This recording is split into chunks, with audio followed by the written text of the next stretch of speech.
ဖို့သမီးတောင်းတော့လို့နော်ကဲလေကိုရင်ကောင်းလားဟာဒီကျန်ဒီအိတ်ကြတယ်မလားဟုတ်ကဲ့မြို့ကလေးကြတယ်မိုင်းခါဖေးပတ်ဆိုင်ထားဟုတ်ကဲ့ဟုတ်ကဲ့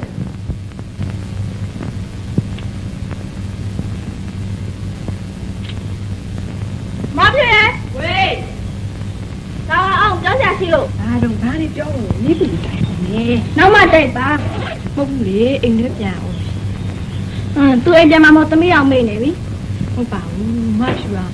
တလားမှတခါမောင်လေးနဲ့အမေတွေ့ရသမီးတို့လိုပဲမိသားစုနဲ့အတူနေချင်တာပေါ့ဟေးမရအောင်သမီးကြောက်ပြန်မလာခင်မဖြစ်အိမ်ရောက်နေရမယ်နော်ဖေဖေကြောက်ပါမယ်လေဟုတ်ပြီကြောက်လာပါနော်မယူရှိသမီးပြင်းလို့ပါဒီပါမဖြစ်ပြန်လာလေဟုတ်ချီတော့ကြနေဦးတောင်းမဝင်2800လာပေးလိမ့်မယ်တလားအဲ့ဒါစီးရင်စောက်တွေပဲထိုးပြနေရင်စိတ်ပြီးတော့စစ်ဆေးနေတယ်ဘောလောက်ကြည့်ပြီးတော့ပတ်စံယူပြီးလက်မှထိုးပြလိုက်နော်ဟိုမောင်သမီးချောင်းပို့ပြီးလို့ရှိရင်ဇော်ကြီးတို့စီဝင်ရမယ်မနေ့ကတင်မောဆိုင်တယ်ပြောတယ်အဲ့ဒါပစ္စည်းတွေတော့ကြည့်လိုက်အောင်နော်ဟုတ်မောင်ဟိုပြန်လာလို့ရှိရင်ရင်းမမှာတချိခုခိုင်းခါဒီနေ့ရမင်းအဲ့တက်ခွေတွေမယူခဲ့ဘူးနော်ဘယ်နှခွေလို့3ခွေခပ်တက်တာလည်းစစားချင်ရနော်ဒီပါမဖြူရဒီလာတဲ့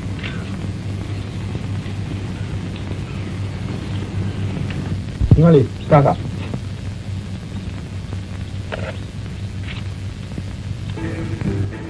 ဒီမလေးတားရပြီဘာကတော့ကြည့်နေတာလဲအဆာမရှိရင်လည်းမရှိဘူးပြောကြည့်လို့ရပါတယ်ကွယ်ဘုရားကကျင်နာတတ်ပါတယ်这妈没是谁？没事了。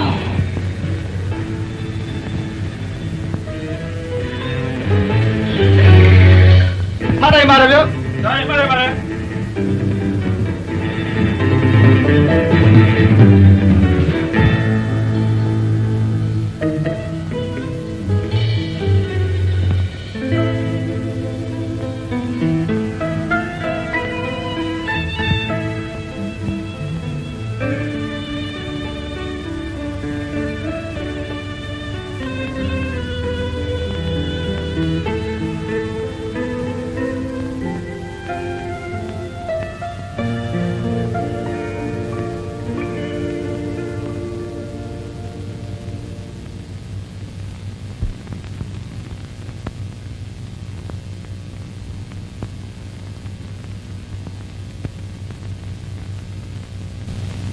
要去啊！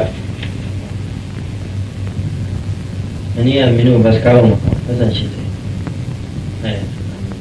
那边别。哈，各位，ကျွန်တော်မမိဘူးရလာထိုင်ဝဲလာရပါတယ်အဲ့ဘက်ကရှိတယ်လားငါပြန်ပြီးတော့ကိုဝဲရလေပြီးပါမယ်ဗျာပြီးပါမယ်ကိုဝဲနဲ့မတွေ့ရတယ်ကြာပြီနော်ဝမ်းလိုက်တော့ကိုဝဲရဝမ်းလိုက်ထိတ်ကပြူမြတ်မင်းနဲ့ငါနဲ့မနေ့ကဘကောင်းအောင်လုပ်တယ်ကိုရှိတယ်ကိုဝဲရေးမှရှိတယ်ပေါ့တွဲလိုက်တာဟုတ်တယ်ကိုဝဲနေကောင်းတယ်နော်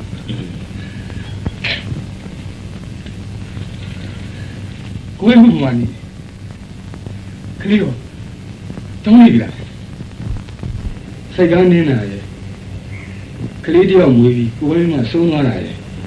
အဲ့ဒီခလေးနဲ့ကိုယ်ဝိုင်းလုံးဝမယူပဲနေနေတာရဲ့ကျွန်တော်အကုန်လုံးကြားတယ်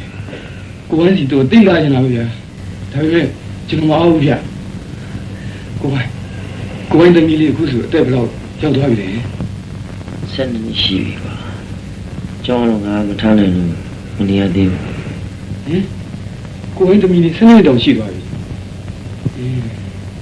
အချိန်ကြီးကဘာမှအကြလိုက်ပါလားမင်းကဒီ7 နှစ်ကြာသွားတာတော့သူများပုံမှာအချောင်ရှာပြီးစားလို့ရတယ်ငွေကိုမမောနေတော့နဲ့ဘူးကွာဟုတ်ရှိလားတန်းနိုင်ပြီကျွန်တော်ဒီလိုမလုပ်ချင်တော့တခြားကောင်းအောင်ကောင်းဝယ်လို့ကျွန်တော်လုပ်ပါသေးတယ်ဒါပေမဲ့လူတွေကခက်တယ်ဗျာတချင်ကကျွန်တော်ကပိုင်းနဲ့လုပ်ခဲ့တာတွေကိုလူတွေကသိနေတော့ကျွန်တော်ဘယ်တော့ကောင်းကောင်းလို့ကျွန်တော်အကောင်းမမြင်ကြဘူးကျွန်တော်ပြင်ပါသေးတယ်ကိုပိုင်းကျွန်တော်ပြင်ပါရဲ့ဗျာမင်းတို့မနေတော့လုပ်လိုက်တဲ့ကိစ္စမင်းတို့တော့ secret ဖူးလောက်ပဲရှိတယ်ဒါနဲ့တစ်ဖက်သားခင်ဗျာသိစိတ်ထိခိုက်သွားတယ်ကွာမင်းတို့ဘတ်ကားကအဲ့ဒီစနေငါမြင်နေကောင်းငါပါလာတယ်ကိုယ်ကျွန်တော်ဘာလုပ်ပြရ ဒီဘက်ဆိုင်ကိုကဘာအေးဖျားလန်အင်နံပါတ်7Bအဲ့မှာပတ်ပေးလိုက် သိကြပါဘူးကျွန်တော်ကိုယ်လည်းတော့ပြီးပြပါမယ် ဖြည်းဖြည်းတာတွေတော့ပြန်စဉ်းစားနေနေတော့ပေါ့ကွာပြတ်သွားပြီလို့သဘောထားတယ်ဒါပေမဲ့ကိုကြောင့်တခြားလူတယောက်ထိခိုက်နစ်နာတော့စင်တယ်လို့မျိုးတော့မလုပ်ပါနဲ့ကွာမင်းခုလုပ်နေတဲ့အလုပ်ကကောင်းလားမကောင်းလားငါပြောစရာမင်းသိအဲ့တော့မင်းအမင်းစဉ်းစားစွန့်ဖြတ်ငါတော့မင်းကိုယ်တော့ပြေတော့ သိကြပါဘူးသိကြပါဘူး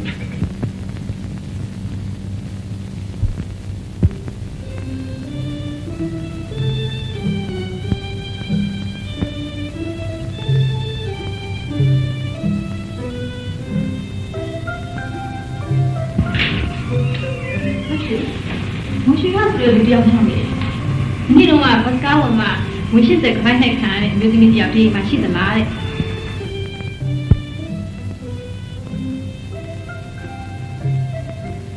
မင်းကမဖြူပြန်လာတဲ့မမသတိထားကြည့်မိတယ်အေးရပြန်လာပြီးတဲ့တညနေလို့မျက်နှာလည်းမကောင်းဘူးမမကသူများကိုရေးကိုတာကိစ္စမှာမမေးသိမှုတင်မေးပဲနေတာဟောခုလေအိမ်ကိုတခါမှမလာဘူးတဲ့လူတယောက်ရောက်နေတယ်မဖြစ်ဘူးမမကမှန်ပြောစမ်းမဖြစ်ဘာဖြစ်နေလဲဟမ်ဟုတ်ပါတယ်မမတို့စိတ်မကောင်းဖြစ်မှာဆိုလို့ပါပြီးတော့မမတို့ကမမေးလို့မနေ့ကအမေးစီပြန်ရင်းနဲ့ကားပေါ်မှာငွေ80ပျောက်ခဲ့တယ်မဖြစ်လို့စောင့်နေမယ်အမေနဲ့မောင်သွားနိုင်တယ်တတိယပြီးစိတ်မကောင်းဖြစ်နေတာပါဟုတ်ပြီဒါဖြစ်မဖြစ်ကောင်းမှပျောက်သွားတဲ့ပတ်စံတွေဒီလူရောက်လာတာဖြစ်မယ်တော့တွေ့လာအောင်ခုလူအိမ်လေးတစ်ခါးမှာစောင့်ခိုင်းထားတယ်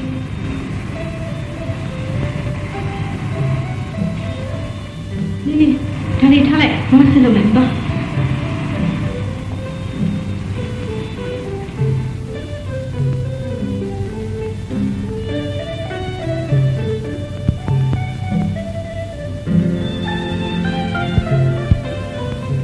နေတော့ခမင်းပြည့်ယူလာခဲ့တဲ့ငွေ80ပြန်လာပေးတာကြော့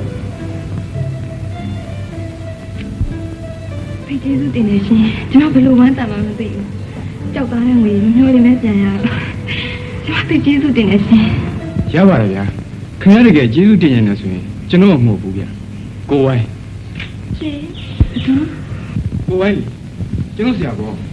မနေ့ကခင်ဗျားစီကပတ်စံနှိုက်သွားတော့သူမြင်သွားတယ်ပြီးတော့သူကကျွန်တော်စီလာဆွေးနွေးပြီးခင်ဗျားကိုပြန်ပေးခိုင်းလိုက်တယ်ကိုဝိုင်းမလို့ပေါ့ဗျာညီမဆိုရင်ဆုံးပြီကျွန်တော်ကိုဝိုင်းရဲ့စိတ်ဓာတ်ကိုလေးစားလုံးလို့အမေတို့ကတနေ့တည်းသမီးကိုညှိုးနေတာအမေများနေထိုင်လို့ဖြစ်နေတာခုမှပဲစအေးရဟဲ့ခေါ်ရအောင်နောက်သမီးအဲ့ဒီကပတ်စံစိတ်ထိုးတယ်ရော့ဒီပတ်စံယူသွားဒီတွေကသာစီရောက်နေမမင်းကိုပေးလိုက်သွားဒီနေ့အမေတို့ကိုယုံကြရတယ်ဒါပေါ့သမီးရဲ့သူများအိမ်မှာအိမ်ပေါ်လို့ပြီးမြင့်မြင့်ရဲ့အမေနဲ့ဒုက္ခိတမောင်လေးအတွက်နိနာခံတဲ့သမီးဆွေစနာကိုရက်ွက်ကနားလဲကြတယ်အယူဆိုင်ကြတယ်အမေတို့အတွက်ဘာမှမပုံနဲ့သမီးကအလုပ်ရှင်ကျင်းအောင်ဟေး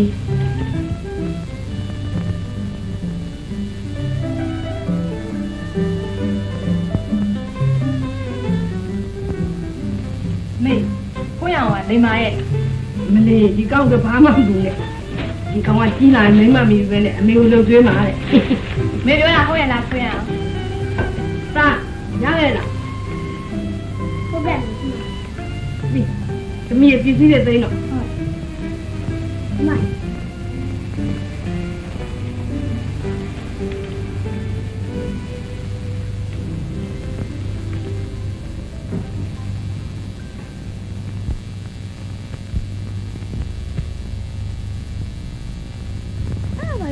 လေဆိုပြမြတ်စွာဘုရားတော်မှမိခင်ဤကျေးဇူးကိုပေးဆက်ရမှုတလုံးဘိုးသာကြည်သည်မေအဲ့ပါလေအဲ့ဒါပါလေဆိုတော့ဦးတို့သမီးတို့ညတိုင်ဖျားရှိခိုးတယ်မလားအေးအဲ့ဒီဖျားတော်မှသူ သူ့အမေရဲ့ကျေးဇူးကိုစက်တာအဖို့မကြေဘူးတဲ့အဲ့ဒါရေးထားတာဦးတို့သမီးတို့လိုလူတွေဆိုရင်အမေကျေးဇူးဘယ်ဆက်လို့ကုန်နိုင်မှာမလဲ သမီးကမင်းမမရှိတာသမီးကသူ့ကိုကျေးဇူးဆက်မှာလေကိုဝိုင်းဆိုတာရှိပါလားရှင် ဩမရှိဘူးခင်ဗျနှုတ်ကပြန်မလာသေးခဏစောင့်ပေါ့လာကန်လေးပါပြီ သူ့ဆက်ပြောပြလေ ဒီတအုပ်လုံးကသာသမီးကိုဘာသာပြန်ပြောပြနေရတနေ့လုံးကုန်တော့ပြီးမှမဟုတ်သမီးဘာသာဖတ်နိုင်အောင်ကြောင်းနေပါလား ငါဦးကလည်းအဖေရှာလို့ရတယ်လေသမီးတို့စားရတယ်ဘယ်လိုကြောင်းနေမှာလဲကြောင်းနေခင်ဟဲ့ကိုဘယ်သူစောက်မှာလဲအစံတကောခိုးမှပြီးအမေအင်ကြီးတွေပါသွားမှာပေါ့အမေအမွေဆိုလို့ဒါပဲရှိတာဟုတ်ဆက်တော့ကြလေဒီမှာကိုကြီးကျမနောက်တစ်ခါမှပဲလာတော့မယ်ကိုဝိုင်းနိုင်တော့ကျမလာတယ်လို့ပြောပေးပါ ဘယ်လိုပြောပြရမှာလဲ မဖြူလာတယ်လို့ကိုဝိုင်းကိုကျေးဇူးတင်ငါပြောချင်လို့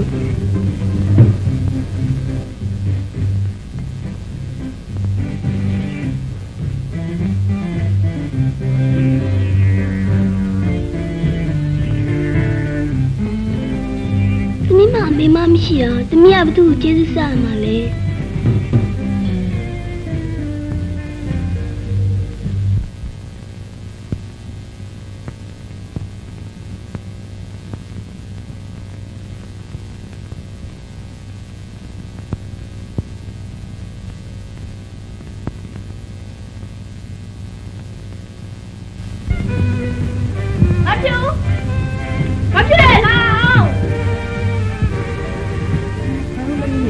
မအောင်ပကန်းနေစေးနေနောက်မှလာနော်နောက်မှဆေးပါတင်းဒီမှာအင်္ဂလိပ်စာနားမလို့ရှင်းရအောင်အော်သမီးရေမဖြူမှစာမတတ်တာဘယ်လိုသမီးရှင်းပြမယ်မိမေးကြည့်မရှင်းရနဲ့ကွာသမီးအေးသမီးကဒီစာရှင်းပြသမီးနားမလဲလို့နေရာတော့သမီးရေဒီမှာ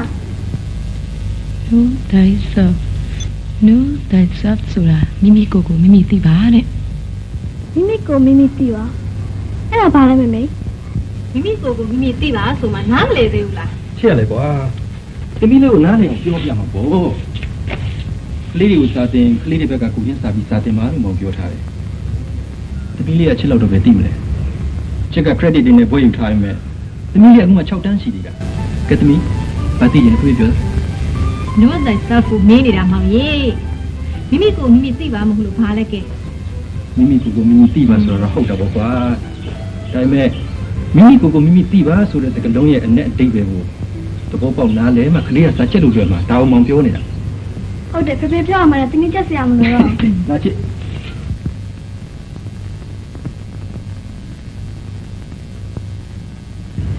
ဒီအရွယ်ကလေးတွေထင်ရတာတိတ်အရေးကြီးတယ်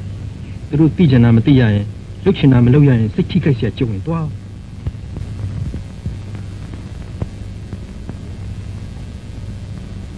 သမီးချမ်းဒီနေ့ကိုရင်သားလေးကိုရှင်းပြီးဖို့မိဘဆက်စုထားတာတော်တော်ရပြီဘာဆိုရင်ဘာကရုံးတော့မယ်ဟိုဒါလည်းမရပါဘူးမေလူပြိုကြီးကရှက်နေတယ်ယောက်ျားလေးဆိုတာရှင်းပြရတယ်ဟဲ့ဒါမှအမေလည်းကုသိုလ်ရမယ်မမကြီးလည်းကုသိုလ်ရမှာမေတခါလေဟိုသမီးအမေကိုပြောဦးရလေသမီးပတ်စံပြောက်သွားလို့ပြန်ရအောင်လုပ်ပြလူနဲ့သမီးတွေ့ကျင်တယ်ပြီးတော့သမီးကိုယ်တိုင်မတွေ့ရသေးဘူးကျေးဇူးတင်စကားလည်းပြောကျင်တယ်အဲ့ဒါလေသမီးသွားကျင်တယ်နော်မေသမီးသဘောသမီးလုံးစင်တာလုံးသမီးကိုအမေယုံနေအမသွားကြည့်လေဒါလေသူရောက်ဟုတ်ပါဘူးဒါပတ်စံတည်းမမေကိုစိတ်ပတိဝယ်ပေးလို့ပါ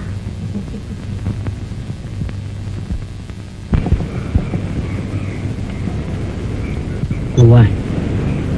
ဒီမှာခင်ဗျားကိုတွေ့ချင်လို့ဟိုတော့ခင်ဗျားပြောမှဖြစ်ဆိုကျွန်တော်တို့သိပါလေဟုတ်ကဲ့ကျမကိုဝိုင်းကိုသိကျေးဇူးတင်ပါတယ်ကျမကိုရင်လာပြောချင်လို့ပါဟိုတစ်ခေါက်ကလာတာမတွေ့လိုက်လို့ရပါတယ်ဗျာကျေးဇူးတင်စရာမလိုပါဘူးလူချင်းနားလေကိုချင်းစားတဲ့စိတ်ရှိကြောင်းနဲ့တည်းတိုက်နိုင်တယ်ပဲပြင်ရပေါ့ကိုဝိုင်းသမီးလေးရောတကယ်မရှိစားလို့လျှောက်တယ်ကိုဝိုင်းစိတ်မရှိနဲ့နော် ကျမတခုသိချင်လို့အဲ့ဒါလေကိုဝိုင်းရဲ့ကျေးဇူးကိုတုံ့ပြန်တဲ့အနေနဲ့ကျမမေးရစီ ငါမေးမှလေ ကိုဝိုင်းကစိတ်ထားမြင့်မြတ်တဲ့လူတယောက်ဆိုတာကျမသိပြီးပါပြီသိလို့လေကျမလေးစားပါတယ်ဒီစိတ်ထားမြင့်မြတ်တဲ့လူတယောက်မှာ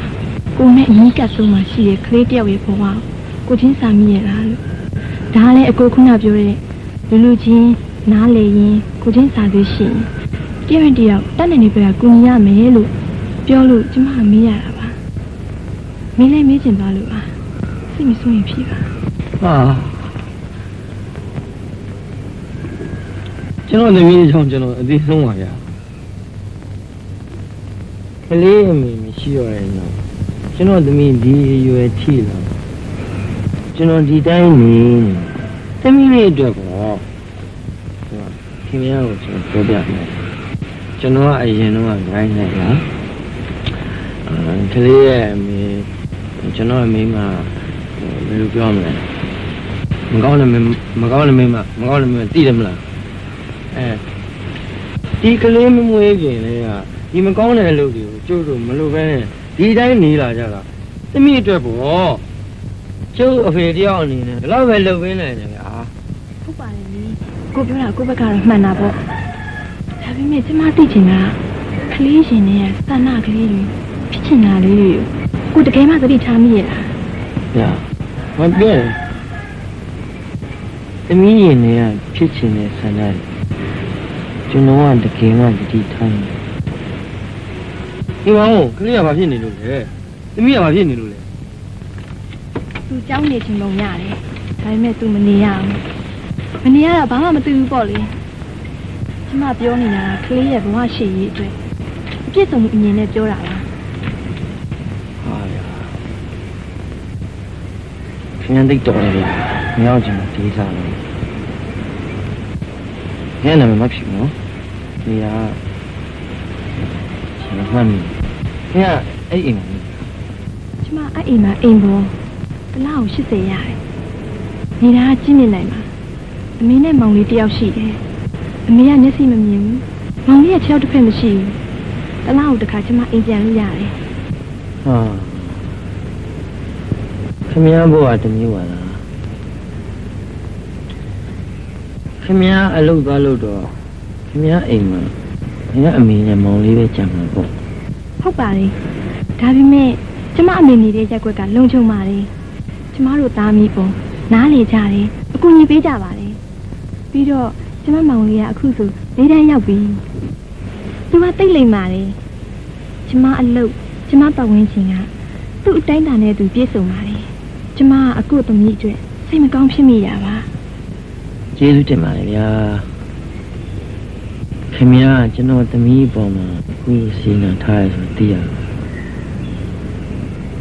ခင်ဗျားတော့ကျွန်တော် အခုကျေးဇူးကျမပေါ်မှာရှိလို့ကျမ